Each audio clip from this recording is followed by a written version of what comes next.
2024-এ এসেও যখন বাংলাদেশের মানুষ মার্জিনালাইজড হয়েছিল তখনও আমরা আন্দোলনে নেমেছিলাম এবং বাংলাদেশের মুক্তির জন্য লড়াই করেছিলাম। আমাদের এখানে যে মানুষগুলো আছে তাদের রাজনৈতিক, সাংস্কৃতিক এবং অর্থনৈতিক যে অধিকার আছে সেটা মুক্তির জন্য এবং অর্থনৈতিকভাবে মার্জিনালাইজ ছিলাম। তো ফলত আমরা সবাই যুদ্ধে গিয়েছিলাম, কিন্তু সেই যে আমাদের অধিকার এটা কিন্তু আমরা বুঝে পাইনি।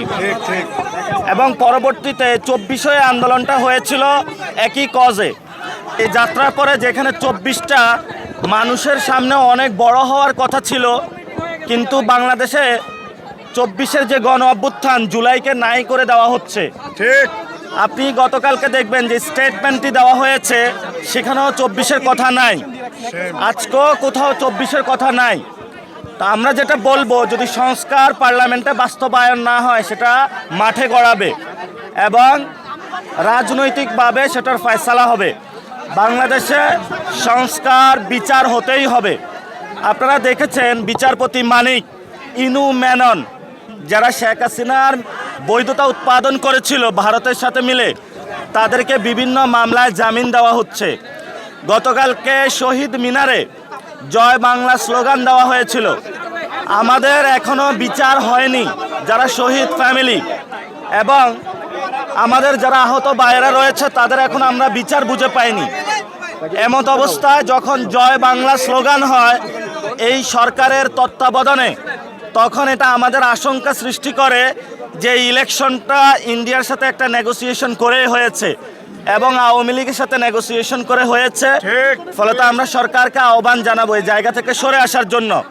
যদি সরকার এই স্ট্র্যাটেজি নিয়ে থাকে যে আওয়ামী লীগরাও মাঠে নামিয়ে দিয়ে অন্যদেরকেও মাঠে নামিয়ে দিয়ে আপনারা দুইজনে হলে গৃহযুদ্ধ করেন, আমরা সরকারের ওই ফাঁদে পা দিব না।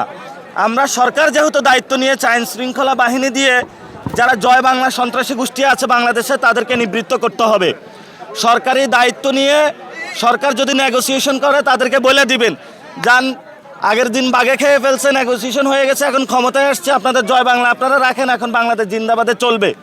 এজন্য সরকারকে আহ্বান জানাবো আওয়ামী লীগের বিচার এবং সংস্কার এই দুইটা বাংলাদেশে বাস্তবায়ন করতে হবে এবং যদি এটা না হয় আমাদের হয়তো আবার এই মাঠে নামতে হবে। এখন অনেকেই বলে যে একটু ক্রিটিক করে যে তোমরা মাঠে যদি বলো তাহলে নামবে কিনা। মানুষ প্রস্তুত হয়ে আছে, সাইলেন্ট হয়ে আছে, জাস্ট কল হবে, মানুষ মাঠে নামার জন্য প্রস্তুত আছে। কারণ ইলেকশনে ইঞ্জিনিয়ারিং হয়েছে। ইলেকশন পরবর্তীতে আমরা দেখলাম যে বিরোধী দল যখন সংসদে চুপ্পুর বিষয়ে কথা বলেছে সেখানেও তারা কথা রাখেনি, সংস্কার বিষয়ে তারা কথা শুনছে না। শহীদ মিনারে তারা হলো জয় বাংলা স্লোগানকে বৈধতা উৎপাদন করছে এবং আমরা আরও দেখছি ভারতীয় যে চুক্তিগুলো সে বিষয়ে তারা কথা বলছে না। তো তাহলে তো আমাদের রাজপথ ছাড়া কোনো উপায় নাই।